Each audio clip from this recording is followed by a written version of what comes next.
ان تبدوا الصدقات فنعم هي وان تخفوها وتؤتوها الفقراء فهو خير لكم ويكفر عنكم من سیئاتکم واللہ بما تعملون خبیر۔ اگر تم صدقات ظاہر کرو تو یہ اچھی بات ہے، اور اگر انہیں چھپاؤ اور انہیں محتاجوں کو دے دو تو یہ تمہارے لیے زیادہ اچھا ہے، اور وہ تم سے تمہارے کچھ گناہ معاف کر دے گا، اور اللہ اس سے جو تم کر رہے ہو پوری طرح باخبر ہے۔ اعلانیہ اور مخفی صدقہ کا بیان۔ ان تبدوا الصدقات فنعم ہی کو اگر تم صدقات ظاہر کرو تو یہ اچھی چیز ہے۔ وَإِن تُخْفُوهَا اور اگر تم انہیں پوشیدہ طور پر خرچ کرو اور ان کے مصارف میں سے فقراء کو پہنچاؤ تو یہ مخفی رکھنا تمہارے لیے زیادہ بہتر ہے، مگر یہ نفل صدقے میں ہے، فرض میں نہیں۔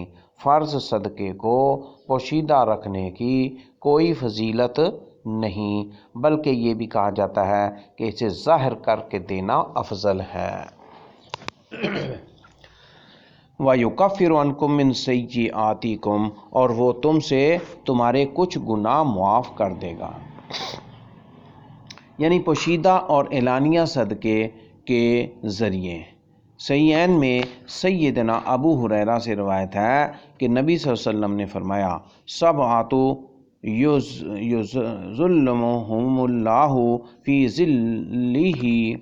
ظلہ یوم لا ظل الا ظلہ، الامام العادل والشاب نشأ فی عبادۃ اللہ ورجلان تحابا فی اللہ فاجتمعا علیہ وتفرقا علیہ ورجل قلبہ معلق بالمسجد اذا خرج منہ حتی یعود الیہ ورجل ذکر اللہ خالیا ففاضت عیناہ ورجل دعتہ امرأۃ ذات منصب وجمال فقال انی اخاف اللہ ورجل تصدق بصدقۃ فاخفاها حتی لا تعلم شمالہ ما تنفق یمینہ۔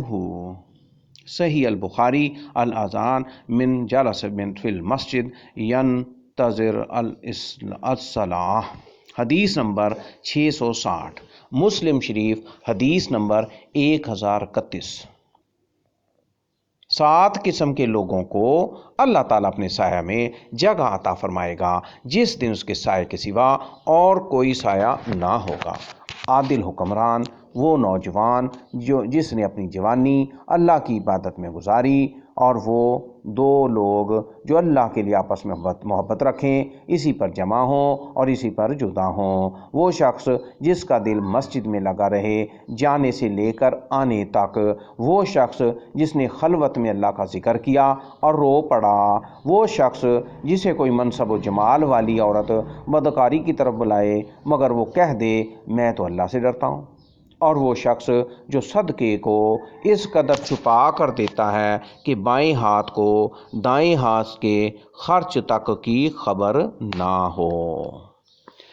لیس علیک ھداھم ولکن اللہ یہدی من یشاء وما تنفقوا من خیر فلانفسکم وما تنفقون الا ابتغاء وجہ اللہ وما تنفقوا من خیر یوفی الیکم وانتم لا تظلمون۔ آپ کے ذمے انہیں ہدایت دینا نہیں، لیکن اللہ جسے چاہتا ہے ہدایت دیتا ہے، اور تم خیر یعنی مال میں سے جو بھی خرچ کرو گے تو تمہارے اپنے لیے ہی ہے، اور تم اللہ کی رضامندی چاہنے کے لیے ہی تو خرچ کرتے ہو، اور تم مال میں سے جو بھی خرچ کرو گے وہ تمہیں پورا پورا ادا کیا جائے گا اور تم پر ظلم نہیں کیا جائے گا۔ رضائے الہی کے انفاق کا بیان۔ لیس علیک ھداھم، آپ کے ذمے انہیں ہدایت دینا نہیں، آپ پر واجب نہیں کہ آپ انہیں ہدایت یافتہ بنا دیں کہ وہ اس چیز کو قبول کرنے والے بن جائیں جس کا انہیں حکم دیا گیا ہو اور جس سے انہیں منع کیا گیا ہو، ولیکن اللہ یہدی من یشاء، لیکن اللہ جسے چاہتا ہے ہدایت دیتا ہے۔ یہ ایک ایسی ہدایت ہے جو مطلوب تک پہنچا دیتی ہے۔ من خیرن، وہ جتنا بھی مال ہو اس کا نفع تمہیں ملتا ہے، تمہیں ہی ملتا ہے، اللہ کو کچھ فائدہ نہیں ہوتا۔ وما تنفقون الا ابتغاء وجہ اللہ، اور تم اللہ کی رضامندی چاہنے کے لیے ہی تو خرچ کرتے ہو۔ اللہ تعالیٰ نے واضح کر دیا کہ قبول ہونے والا صدقہ وہی ہے جو اللہ کی رضا کے لیے ہو۔ یوفی الیکم، وہ تمہیں پورا پورا ادا کیا جائے گا، اس کا اجر و ثواب اسی قدر بڑھا کر دیا جائے گا جس کا بڑھوتری کا ذکر پہلے کر دیا گیا ہے۔